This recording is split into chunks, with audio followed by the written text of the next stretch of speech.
These are the 10 Otome men who altered my brain chemistry. I'm a simple person. I see a character who always smiles with his eyes closed, I simp. They're cool and definitely not suspicious at all.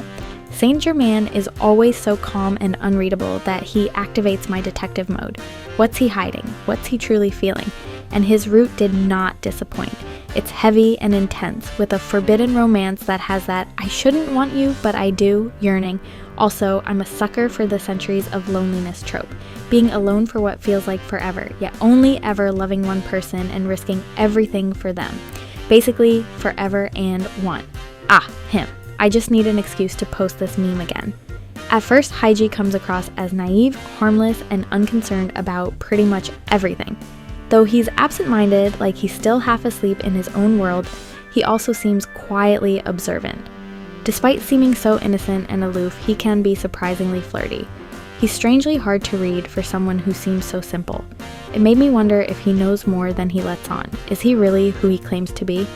There's also something really lonely about him, like he doesn't truly belong anywhere, but most importantly, he's just so damn cute. He could literally breathe and I'd be like, oh my god, stop, you're too cute, I can't. Speaking of questionable taste, in Taisho x Alice, I love Alice and Gretel almost equally, but if we're talking about romantic preference, I'm picking Gretel. Hear me out. He's a pervert, but he's my kind of pervert. I swear I spent half his route blushing and swooning. Maybe I'm the weird one too. Gretel presents himself as a polite, well-mannered model student, but beneath that facade is an obsessive stepsister complex and a twisted desire to lock the heroine away. Sounds familiar.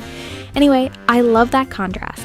Innocent face, not so innocent mind. Forbidden dynamics are also my not-so-guilty pleasure. There's something satisfying about that we shouldn't, but I want you anyway tension when they're so down bad they can't resist, even knowing it's taboo. It's the only game on this list without an official English localization, but come on, it's the infamous Diabolik lovers. Azusa isn't my first masochistic favorite. Is this a coincidence, or should I be concerned? Either way, I have a weakness for sad, lonely boys. Eye bags are my thing too. Even his slow way of speaking is charming, like he's drifting somewhere in his own little world. What really got me though is how tragic his fixation with pain is. After growing up neglected and abused, he views wounds and scars as proof that he's needed, seeking pain to feel alive and cope with emptiness. I just want to wrap him in a blanket and protect him at all costs. So yeah, I came for the cuteness and stayed for the emotional damage. Allan is hot, to say the least, but my first impression of him, not so great. He first comes across as a provocative, shameless playboy who treats NTR like a hobby, but then his route pulls the biggest bait and switch. What starts as a lighthearted comedy somehow turns into an angsty tearjerker. I didn't sign up to fall for this guy, but somehow here we are. And then there's one of my absolute favorite tropes, centuries of unwavering devotion, so of course I ate that up. I love unpredictable characters with contrasting traits or hidden sides, and Lupin is the classic dual persona trope. He leads a double life, timid, clumsy nerd by day and bold, flirtatious gentleman thief by night. Apparently, not knowing whether I should kiss him or report him to the police is part of the appeal. He steals and breaks the law, yet still has his own code of honor.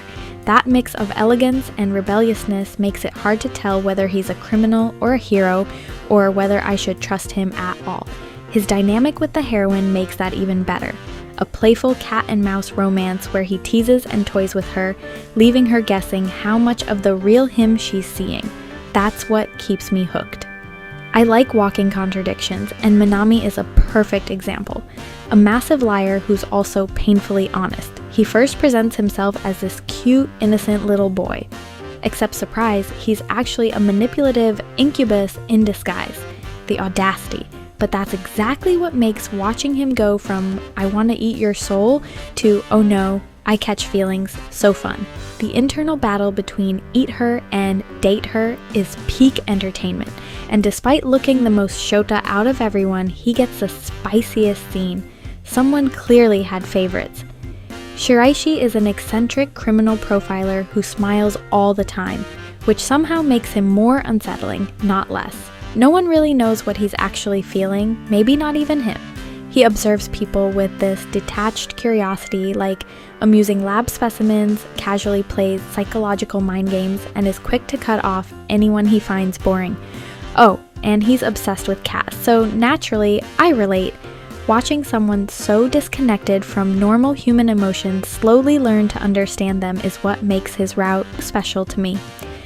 Despite the intimidating title of Demon King, Mysyr is oddly chill, cheerful, and easygoing.